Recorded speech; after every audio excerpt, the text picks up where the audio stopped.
रोहन की सैलरी 2 साल में डबल हो चुकी थी, लेकिन आज भी उसके बैंक अकाउंट में उतना ही पैसा था जितना 2 साल पहले था। 1 रुपया भी ज्यादा नहीं। तो फिर वो पैसा गया कहाँ पर?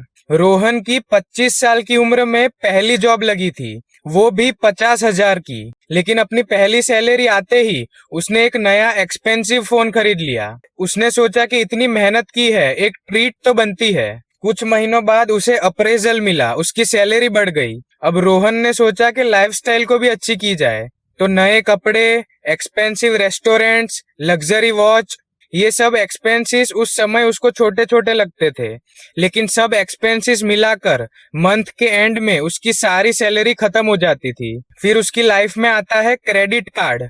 जो भी चाहिए क्रेडिट कार्ड की मदद से तुरंत मिल जाता था, पैसे भले बाद में देने पड़े। अब धीरे धीरे रोहन की एक्सपेंस उसकी इनकम से ज्यादा होने लगी, और रोहन की जब सैलरी भी आती थी तो वो सैलरी उसके सेविंग्स अकाउंट में ही पड़ी रहती थी, जो उसे लगता था कि सेफ है। लेकिन सेविंग्स अकाउंट में उसे मिल रहा था 3 से 4% इंटरेस्ट, और महंगाई बढ़ते जा रही थी 6 से 7%। अब रोहन की ऑफिस में उसका एक कलीग था, Aarav. Same salary, same experience, लेकिन आरव की जिंदगी रोहन के मुकाबले अलग डायरेक्शन में जा रही थी। तो नंबर्स भले सेम रहते थे, लेकिन उसके पैसे की वैल्यू हमेशा घटती जाती थी, और अपने बैंक में पैसा देखते ही वो उसे खर्च करने की सोचता था। तो रोहन पैसा तो कमाता था, लेकिन उसका पैसा उसके लिए कुछ नहीं कमाता था।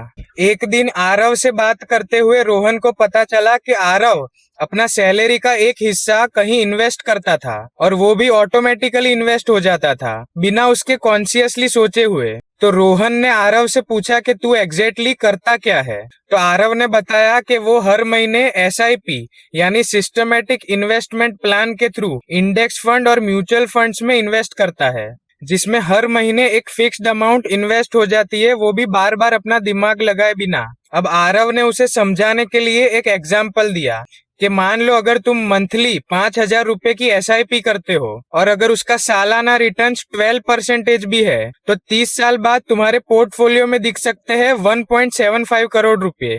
और इसे ही कंपाउंडिंग कहते हैं, यानी तुम्हें जो अपनी इन्वेस्टमेंट पर इंटरेस्ट मिल रहा है, वो भी बदले में और इंटरेस्ट कमा के लाता है। अब रोहन को पहली बार समझ आया कि फर्क इनकम का नहीं था, फर्क था हैबिट का। रोहन अपने पैसों को लगाता था लायबिलिटीज खरीदने में, जो उसके पैसों को उसकी जेब से दूर करती थी, और आरव अपने पैसे लगाता था एसेट्स में, जो उसके जेब में और पैसा डाल रही थी। और इतना ही नहीं, आरव अपनी स्किल्स पर भी इन्वेस्ट करता था, एक नया कोर्स, सर्टिफिकेशन, ताकि वो अपनी अर्निंग कैपेसिटी को और बढ़ा सके।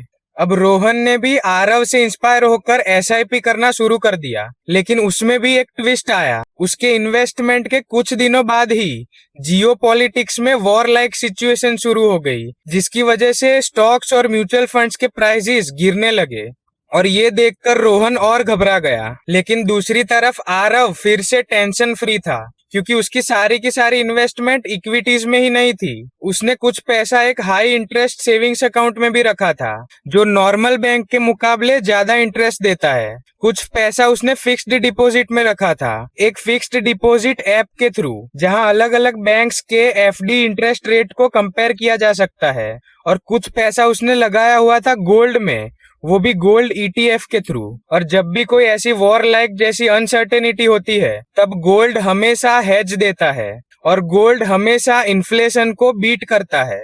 तो जहां पर रोहन के पोर्टफोलियो का पूरा पैसा डूबता दिख रहा था, वहीं आरव का पोर्टफोलियो बैलेंस्ड था। तो अब रोहन को डाइवर्सिफिकेशन का इम्पोर्टेंस पता चला। अगर आपकी जिंदगी भी रोहन जैसी लग रही है, तो आपकी प्रॉब्लम भी इनकम नहीं है। आपको अपने आप से सवाल करना है, क्या मेरा पैसा मेरे लिए पैसा कमा रहा है? क्या मेरा पैसा एसेट्स में जा रहा है या लायबिलिटी में?